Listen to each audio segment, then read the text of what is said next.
L'Allemagne. Une terre d'accueil. Un pays formidable. Que les Allemands sont gentils. Honnêtes. J'aimerais ne jamais quitter cette grande nation.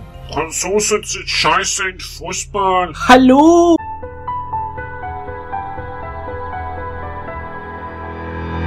Aujourd'hui, on va parler du type de jeu qui me dégoûte le plus au monde.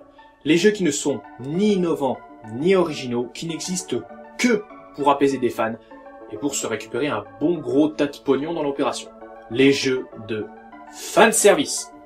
Vous connaissez tous au moins un coupable entre les derniers Call of Duty ou les derniers Soul Calibur. Vous connaissez tous un jeu qui vous dégoûte par son manque d'originalité ou par le fait qu'il soit super mal foutu. Mais on va pas parler de ces jeux en particulier parce que ce sont des cibles trop faciles. En revanche, je vous propose un exemple un peu plus subtil. The Third Birthday. The Third Birthday, sorti en 2011 pour la PSP, est le troisième volet de la série Parasite Eve, une série qui est passée relativement inaperçue en France, surtout parce que le premier volet, à l'époque sur PS1, n'a jamais vu les rayons européens. Pour vous la faire courte, c'est l'histoire d'Aya Brea, inspectrice de police de New York, en chasse contre des phénomènes paranormaux causés par des mitochondries, des organismes présents dans nos cellules. Toutes nos cellules. Inutile de dire que cette série est une survival horror, imbibée dans un RPG. Square oblige. C'est d'ailleurs le premier jeu qu'a édité Square à recevoir la mention M pour mature de l'ESRB, l'équivalent de notre PEGI 18. Mais à cette époque, on parlait pas encore beaucoup du problème qui ronge The Third Birthday de bout en bout, la sursexualisation des personnages féminins. Partout où vous regardez dans ce jeu, vous verrez la même chose du nibar et de la croupe. Du cul, du cul, du cul. Une cinématique? Boobies. Vous prenez des dégâts, on enlève plus de vêtements. Et ceci jusque dans le manuel, dont la couverture ne s'embête même pas à montrer la tête de notre protagoniste. Scénaristiquement, ce jeu se tire une balle dans le pied en se concentrant sur les voyages dans le temps. Et en combinant cette idée avec le principe d'Inception, plus c'est complexe, plus c'est cool. Est-ce que c'est le cas? Analysons. La base du scénario est la suivante. Le 25 décembre 2010, des monstres appelés Twisted apparaissent à New York et commencent à tuer tout le monde et à détruire la ville, ce qui, évidemment, entraîne des scènes clichés comme celui de la Statue de la Liberté détruite.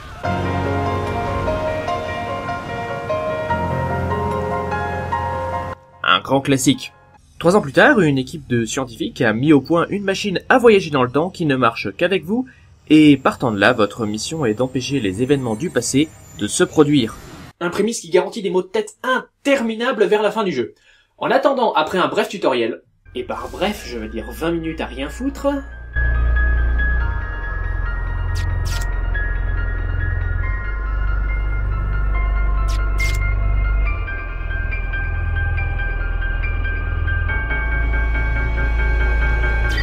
Enemy up ahead! Vous êtes propulsé dans le premier niveau. Alors, normalement, les jeux vidéo ont une courbe de difficulté progressive qui permettent aux joueurs de s'imbiber du scénario tout en leur donnant l'impression de progresser. The Third Birthday vous propulse, vous cassez la tête contre un mini-boss, avec 5 barres de vie.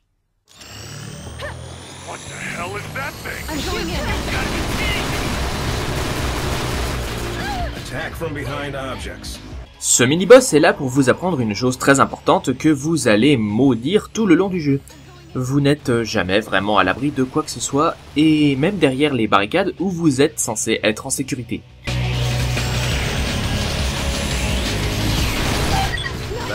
Certes, elles se détruisent après un certain nombre d'impacts, ce qui paraît normal, mais les ennemis arrivent quand même à vous atteindre, ce qui résulte en plus de coups et donc plus de nudité.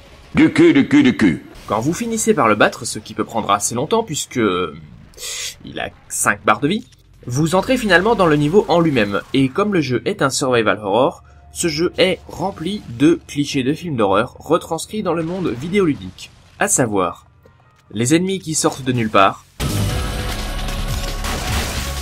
surtout lorsqu'ils nous tombent dessus à l'exact moment où l'on récupère 3 grenades,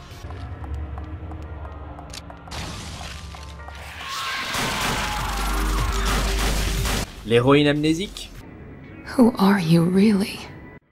I just Et mon préféré, l'entité suprême invincible qui vous pourchasse dans un corridor fermé, vous traque et vous tue en un seul coup. Oh, et soit dit en passant, avec le peu que je vous ai montré, vous avez déjà vu tous les ennemis que vous pourrez rencontrer dans ce niveau. Il y a le squelette zombie muni d'une faux, on dira ce qu'on veut mais c'est foutrement pratique pour tuer des gens. Le ballon de baudruche qui crache des méga clavios. Le mini-boss. L'entité invincible qui, tout comme Sauron, peut se transformer en œil. Et le boss. Donc oui, sur 5 ennemis, 3 boss ou mini-boss. Absolument pas feignant. D'ailleurs, en parlant de mini-boss, vous combattez le même 2 fois et cette fois-ci, il est hors de portée à moins d'avoir un sniper. Un type d'arme qui vous est indisponible si c'est votre première run du jeu. Donc logiquement, vous êtes obligé de vous mettre à découvert, ce qui évidemment entraîne que vous allez plus vous faire taper, ce qui évidemment entraîne plus de peau, plus de cul, plus de boobs. Ah, le fanservice. Quand c'est bien fait, ça se nourrit tout seul. Soit dit en passant, vous tirez plus dans ce jeu que Topper Harley dans Hot Shots 2.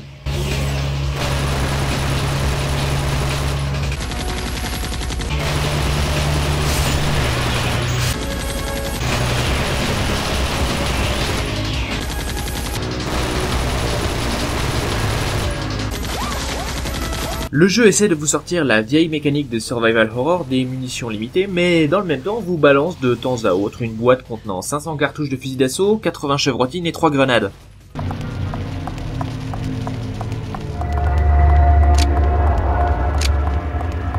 La consistance est vraiment le pire ennemi de ce jeu. Parfois il se veut survival horror et parfois il se veut je tire à la troisième personne, mais il arrive jamais vraiment à choisir quoi. Quoi qu'il en soit, vous finissez par arriver dans une salle où vous êtes accueilli par une jeune fille qui cumule 2 gros clichés de films d'horreur. Elle balance la grosse banalité d'usage à une amnésique et en profite pour se transformer immédiatement en monstre géant. You have to remember. Remember where it all started, sis. Time 0. Try. What are you doing? Shoot her!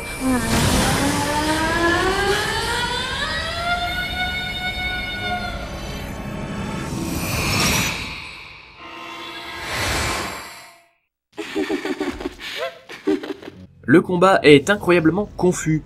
Au début, le monstre est invincible et puis, complètement sans raison, devient aussi vulnérable qu'un nouveau-né. Évidemment, vous en profitez pour vider tous vos chargeurs et il finit par crever.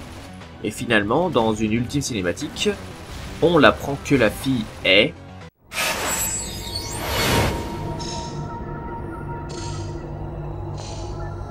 What did you...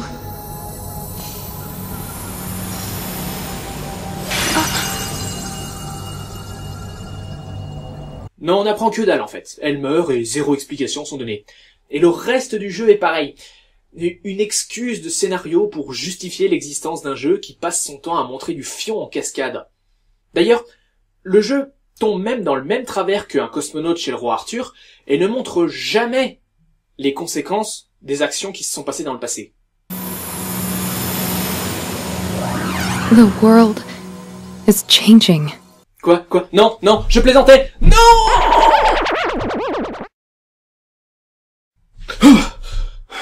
Putain, je suis de retour. The Third Birthday? J'adore ce jeu.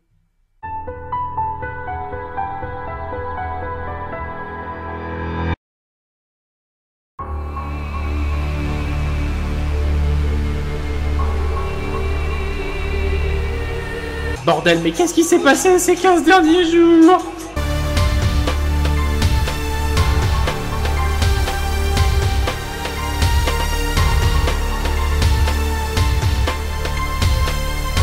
Salut tout le monde, ici Pirez et je suis de retour de cette faille temporelle. Alors, si vous voulez savoir ce qui l'a causé, je vous suggère de regarder la vidéo sur le film Un cosmonaute chez le roi Arthur, ou de manière générale, vous pouvez aussi vous intéresser aux autres vidéos qui ont été publiées depuis. Je vous en ai laissé un petit exemple. Et pour savoir ce que je pense vraiment du jeu The Third Birthday, eh bien je vous invite à vous abonner à ma chaîne en attendant la deuxième partie de ce test. Merci beaucoup, ciao!